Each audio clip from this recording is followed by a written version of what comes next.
Hello and welcome to Sansad TV. I am Akhilesh, Suman, and you're watching exclusive Samvaad. India-Israel relations have no limits, and there is a lot of curiosity in India about Israel.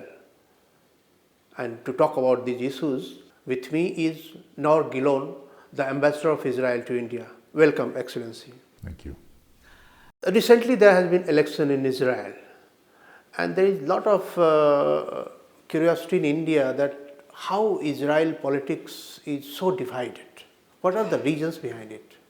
Yes, it's true that in the last few years we have been more divided than in the past. We had over the last 3.5 years 5 election campaigns. I hope that now we have stability because it seems that Prime Minister Netanyahu, former Prime Minister, will also be the next Prime Minister. He has seems like a stable coalition. Now they are having the negotiations around how to build the coalition, who will get which portfolio, guidelines, etc., etc. So the discussion today, the coalition is quite clear. The discussion is how to go about the next 4 years. Israel was divided very much so around Prime Minister Netanyahu. The people who were against, there were 2 camps, against and for. And it seems now that hopefully there will be stability for the coming years.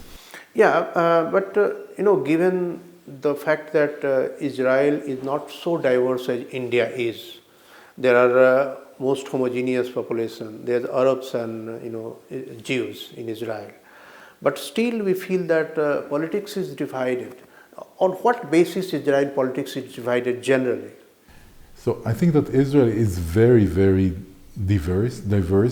Think of it that Jews came to Israel from more than 100 countries around the world. So we have Indian Jews, American Jews, Iraqi Jews, Moroccan Jews. So it's very diverse. The fact that everyone, 80%, 77% of the population share the same religion does not say that it's not diverse. Because culturally you see different cultures. And again, you have also almost 20% of Muslims, and all the rest are different minorities.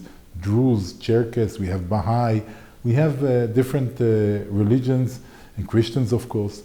So Israel is very diverse, and this is part of the beautiful part of Israel, I think, that the country is so diverse and so interesting.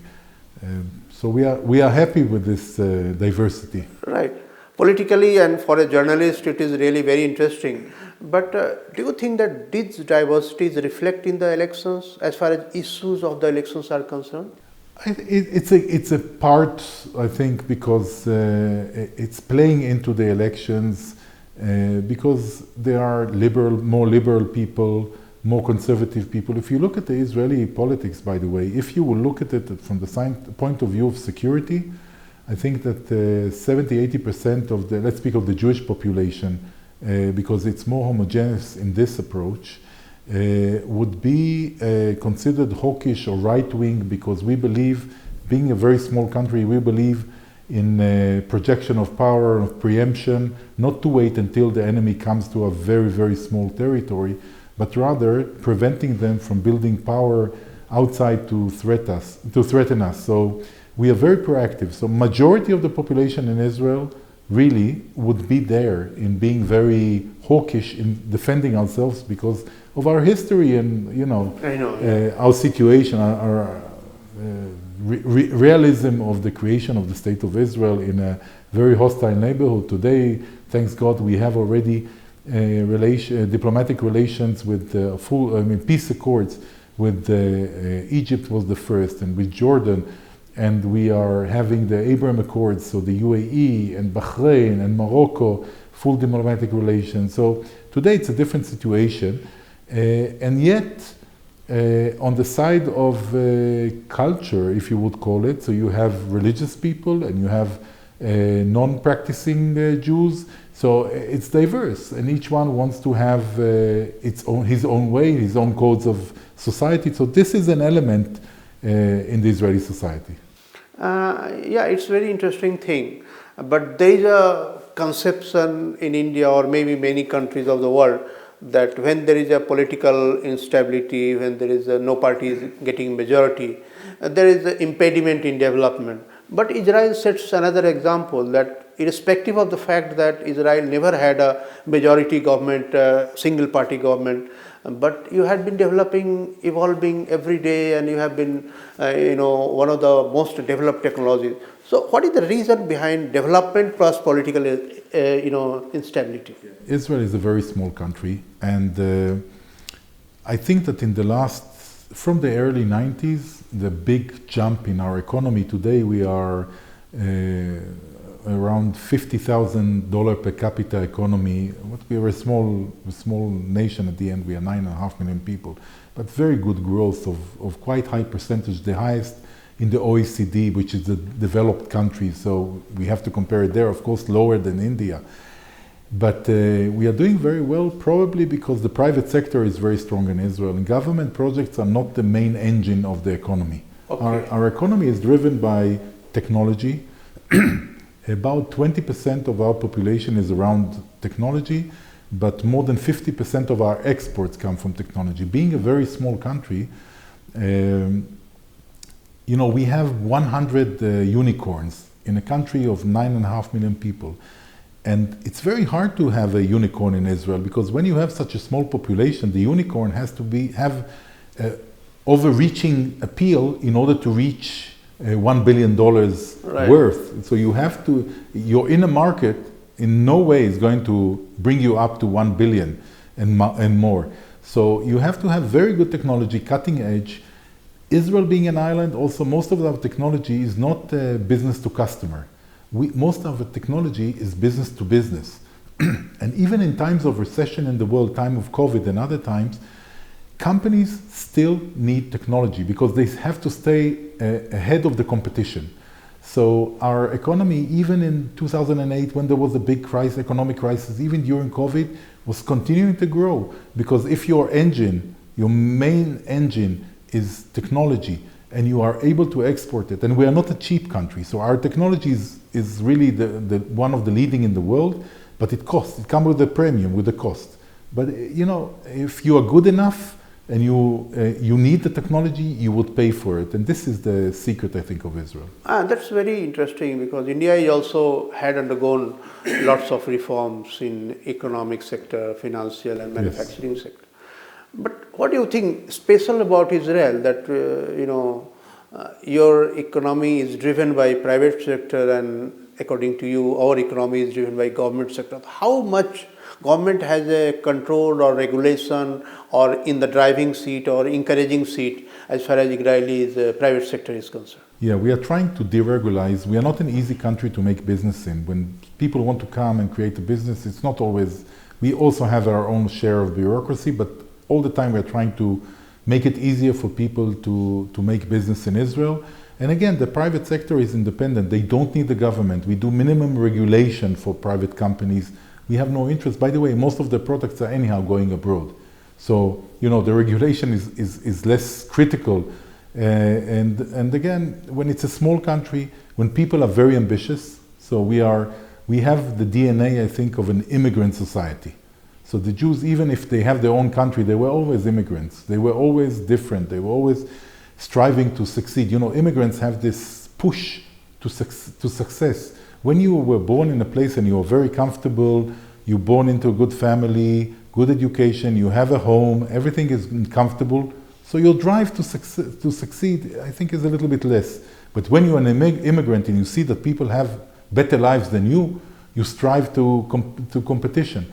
And I think that this is part of the DNA of Israel. If you go there and visit, you will see a lot of energy. People are full of energy. Also in India, by the way. I find India and Israel very similar in that.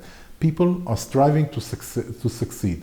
They are ready to make the extra effort and give up on some comfort of life in order to succeed. And I think this is one of the secrets of the DNA of Israel. But this also has a danger that when private enterprises are developing on their own, and there is a least government regulation, so don't you think sometimes it creates lawlessness or some sort of anarchy in competition? It can happen. We have in the past, Israel is probably the leader together with the US in the world in UAV defense. So there were cases where two Israeli companies we're competing very, not in a nice way in third countries. So we also had that and we stopped it. We regulated. You intervened. Yes, we intervened. But in general, Israel is not, we don't have mega companies, hardly any mega companies. We have a few multi-billion dollars companies, quite a few, but we don't have the Tatas and the Reliances and the big companies, the Adanis that you have here. We don't have companies of $200-300 billion and more. And this way, it's a more agile market and more competition, because there is no one with so strong presence that influences everyone else. They are in certain sectors, but it's not an overreaching thing in the market. So we are more of a medium-sized, small, medium-sized company economy. When you said that Jews came from different parts of the world, from India, maybe from many other countries, so how easily they gel with the society, and do they gel well with the society? Yeah, of course, Israel is a melting pot in a way, because people brought with them their culture, the food. If you go to Israel, you get one of the best fusion kitchens in the world, because you can have someone who was born, a chef who was born to a Moroccan mother and a Polish father.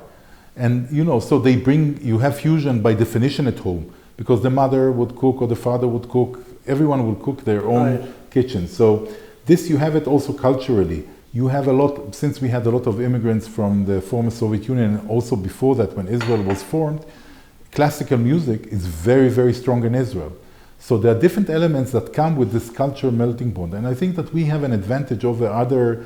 It's always hard for new immigrants, okay? Because they are always behind the old ones. It doesn't matter if it can be, the old one can be a Russian that immigrated to Israel in 1990, a Russian Jew.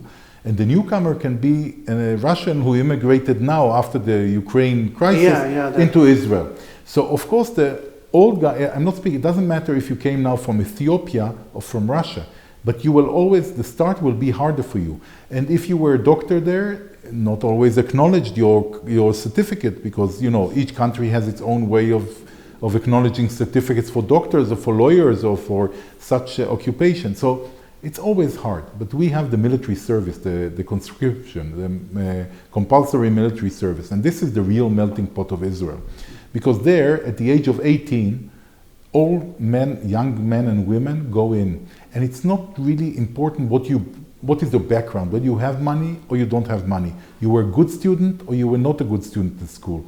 Because there, you get a new opportunity. If you're good, you will excel, you will be an officer, you will be a commander, and this is part of the melting pot. So when I went to the military 40 years ago, it was, I grew up in a city next to Tel Aviv, middle class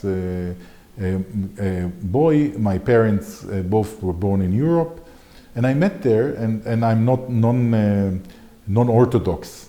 And I met there, Moroccan coming from a kibbutz or from a moshav, from an agricultural settlement, and religious, and totally different. We became the best friends of life. So this is where, because if you are together in the military, risking yourselves, and the brotherhood that is built there, develops there, second to none. And now I'm coming to India-Israel relations. When Israel was established, we didn't have a diplomatic relations for a long time. But when Narasimha Rao became the Prime Minister, formal diplomatic relations was established. Yes. So, but there is an attraction between India and Israel.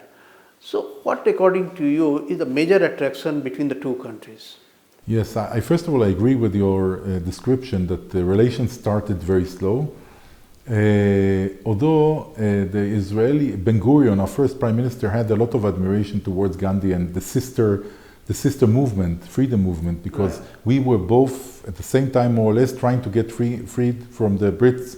You were part of the British Empire. We were just under a mandate of international mandate, but British international mandate. But I agree with you that it's very similar, but it did not start that well. But it got a big kick in the last few years, I think, since Prime Minister Modi went to Israel, Prime Minister Netanyahu came here. Yeah. I think that there is a lot of, first of all, historically, there is a lot of Jews lived here for 2,000 years after they were expelled from Israel, after the destruction of the temple. And they lived here as citizens. I mean, you have in India, as it is, you have Hindus and Sikhs and Muslims and everything, and everyone lives with his own religion. This is not an element of disturbance to life in general over the years, while in Europe, Jews were persecuted. So this is a wonderful bridge to start with the good relations between our countries. And then you can go to modern history, that there is another bridge. Dr. Jay Shankar, when he went to Israel, and also Prime Minister Modi ji, when they went to Israel, they went to visit the graves and the monuments for over 900 Indian soldiers who lost their lives on the battle of the Anglo-Indian army against the Turks. Haifa battle, the very famous Haifa battle, and Haifa Chowk here, the square not far from here. And these were conquering really what many years later became Israel from the Ottoman Empire at the time. So this is another bridge. But if you come to current history, when I came here as a diplomat over a year ago, it was the first time I visited India ever. So most of my career was towards the West. It was US and Europe. When I came here, I saw that the basic support toward Israel is second to none. Yeah. So if you go places around India, you speak to people, there is a good impression and opinion about Israel. And some of it, and it's based on different things. So some of it is on the fact that Israel is perceived as a small country surrounded by very hostile elements, and was tough enough to stand and fight for its own existence and life. And many people appreciate that. Many people remember Israel's assistance to India over the years, even when the diplomatic relation, Kargil, Israel was very relevant in the assistance to India in this element. So defense cooperation over the years, which now skyrocketed to new heights and the depth of the technological cooperation and joint training. And last year I went with Jay Shankar to Israel. We saw the blue flag. There is an international Air Force drill where India also had fighter jets there for the first time. Right. So, on all that, the defense side is very strong. But there is another side to the relations, and this is the agriculture. Because Israeli agricultural technology came into India very, very early. I mean, like drip irrigation. Yeah, that's what, when I was in Israel, I saw that, you are a miracle in agriculture. So how India and Israel are cooperating in agriculture? Because your agriculture is water stressed. Yes. You don't have so much of water. But in our country, water is not that a big problem that is there in Israel. So what is the basic thing of cooperation in agriculture? When we started Israel in the 1950s, we were like India today. About 70% of our population was living out of agriculture, but the share of agriculture in our export and everything, the famous Jaffa oranges and the citruses, were a much bigger part than in agriculture for India. India, it's inner consumption. So we started there, and that's why the innovation started from there. So Israel invented the drip irrigation because of it's an arid country. It's really not too much rain. So we invented that, and then we started developing special seeds and kinds of plants they need less water and they're stronger. And slowly also stopped exporting citrus, for example. Jaffa is not Israeli anymore, the trademark, because we understood that we don't have enough water, and we are really exporting our water in a way, because they consume a lot of water and we export them. It's like we export something we don't have enough of. And today, by the way, speaking of water, before I come to agriculture, Israel is the world leader in water management. So we use, for agriculture, by the way, 90% of our water. Next after us are countries with 20-something% of reuse of the water. So it's a huge gap, because we understand that water costs money. And if we do desalinization, it was not invented in Israel, but it was commercialized in Israel. All the concept of desalinization, also in Chennai, the biggest desalinization facility in India is by an Israeli company. So we do that, we do water, all that is very, very important for us. And today water is not an issue anymore. Yeah. So we already are good, this is not, but then in India, what happened is that already in the 2000s, Israel started with building here centers of excellence in agriculture, right, which was really bringing especially for the small farmers, the technology they need in order to improve their crops, the quantity of the crops. And these centers of excellence really are run by Indian people. They don't, farmers who come to the centers to learn of what you can do, they don't see an Israeli, because we are a very small country. What we do is capacity building. We teach Indian experts to see. Is Israeli technology or know-how contributing to the yield of? Of course. I went in Karnal, in Haryana, to one of our centers of excellence, and they told me the Indian people who are running it, because this is really cooperation. These centers of excellence usually between the local government and the state of Israel, and we do the know-how, but all the work and the investment is done by the Indian party. It's very important to know. And I went there. And they told me that in horticulture, for example, the typical farmer will have 4 times the yield he had before. Why? Because it's semi-controlled for the small farmer, because the investment is the small. So related to this, ambassador, you have deputed a water ambassador in India. I think Israel is the first country who has deputed a water ambassador in any country. So I was just saying about the centers of excellence that we have today about 30, and by the end of next year, we will have over 40, and this will be over more than 20 states in India. So we are widespread. But yeah, part of the agreements between Prime Ministers Netanyahu and Modi were also in water. And in Bundelkhand, we took upon ourselves to make a planning of the water, in UP, planning of the water economy of the place, how to make the best out of the water and the agriculture and everything. And holistic planning, we call it. And as part of that agreement, also we put here the only water attaché we have in the world. And he's going around India really and starting to advise governments on local governments, what they can do, how they can do better. And if needed, we commission or we offer Israeli companies to come and do. We are very good in planning. So, sir, Israel is also known for, best defense equipments in the world. So how you are, cooperating with India in defense sector? Because this is one of the sectors in which every journalist is, very interested in. Yes, this is a field that we speak about less usually. Yeah. In general, I can make the characters of this cooperation. In general, it's very intimate. We really work. There are very few countries in the world that are exposed to Israeli technologies as much as India is. Now Israeli companies are strongly present here, and many of them, in order to cope with the demands of Make in India, the new program of the Indian government, have already created partnerships with local players. So there are more than 10 joint ventures between Israeli defense equipment and defense companies and Indian companies. So I think that in the future to come, you will see more cooperation in manufacturing, in development, in everything, in planning between Indian and Israeli companies. Under Make in India program? Under the Make in India program. It has started working or they are coming? So our companies already started adapting themselves for that. Again, we have to have tenders coming out, and then we can compete on tenders together with the Indian and Israeli companies together, and then we will know if it's working well. But the preparations on our side were done already. Okay.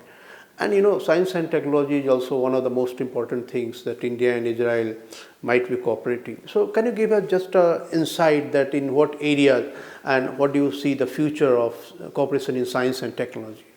We are really cooperating across the board. The biggest non-Israeli population of students, and mostly advanced research students in Israel, are from India. There are about 1,000 Indian students in Israel. Not a big number. It's a big number for Israel's academic system. And this starts there. And then we have I4F, an industrial research joint fund. And we have a lot of cooperation, civilian, defense cooperation between DRDO and its Israeli counterpart. So a lot is going on, and we are speaking of everything from quantum computing to satellites, to everything is on the table. There is nothing that we are hiding from each other. On the contrary, we see the potential of cooperation, the benefit for both sides.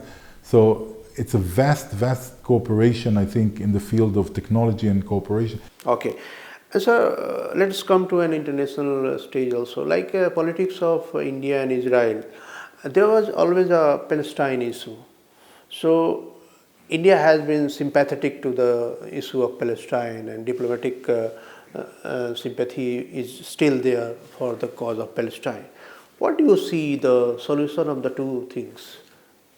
I will start maybe before that and say that India, the change in India's position was the dehyphenation, the fact that India said, we have interest with Israel. It's not that we are deserting the Palestinian issue, but we have interest for Israel and they cannot be hostage to the Palestinian issue. So we will deal with Israel, we will deal with the Palestinian issues. Both of them are important to us. Each one will be on its own merits. Right. And I think that, by the way, if you look a few years later, what happened in the Abraham Accords is exactly the same model that India already created before. UAE, Bahrain, and afterwards Morocco, which joined after the Abraham Accords, none of them said we are deserting the Palestinian issue. They all said we have interest to pursue with Israel. So we will pursue the interest with Israel, and the Palestinian issue is still there. Look, many countries in the world have supported the Palestinians for many, many years. Right. Some of them, I think, are a little bit disappointed from the fact that they poured a lot of money and support, political support and financial support and everything. And the feeling is that the state building on the Palestinian side, the stability, the creating a strong security mechanism and a legal system and free papers and elections that have not been there for a long time, none of that happened. So they said, okay, this is probably not the right time. And I think that the issue is that everyone wants to solve the Palestinian issue, and different ideas came up like two-state solution and other solutions. But if you don't have the ripeness of both societies, especially both leaderships, and I think that on the Palestinian side we are ahead of a generational change, since Abu Mazen is the leader for many years, but he's in the second half of his 80s already. It's are you having any direct dialogue with Palestinians?